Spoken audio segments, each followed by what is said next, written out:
நான் பைபிளை வாசிக்கிறேன். பைபிளை வாசிக்கின்ற பொழுது ஒரு பாத்திரம் வருதுங்க, ஒரு கேரக்டர். இயற்கை இறைவன் முடிவு செய்கிறார், ஒரு சமூகத்தை காப்பாற்ற வேண்டும் என்று ஒரு தாய் தந்தையரை தேர்ந்தெடுக்கிறார். அந்த தந்தையின் மூலமாக அந்த தாயின் வயிற்றிலே ஒரு கரு விழுகிறது. கரு விழுந்தவுடன் இந்த கருவிலே வரக்கூடிய குழந்தை இந்த இனத்தை காப்பாற்றும் என்று இயற்கை முடிவு செய்கிறது.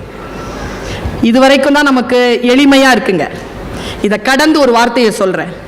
அந்த தாய்க்கு கனவு ஒன்று வருது. அதுல 2 ஆர்டர் ஃப்ரம் காட், 2 ஆர்டர் வருது. என்ன ஆர்டர் தெரியுமா? நீ இந்த குழந்தை பெற்று வெளியில் ஏற்றுகின்ற வரைக்கும் திராட்சை ரசம் குடிக்க கூடாது, திராட்சை ரசம் குடிக்க கூடாது. அப்புறமா அந்த குழந்தை பிறந்து இறக்குற வரைக்கும் அவன் தலைமுடிய வெட்டக்கூடாது. குழந்தை பிறக்குதுங்க, சீக்கிரத்திலேயே ஒரு 17-18 வயதிலேயே குழந்தை எப்படி வளருதுன்னா ஆஜானு பாகுவா வளர்ந்துருதுங்க. அது சும்மா ஒரு அடி அடிச்சாலே 10 பேர்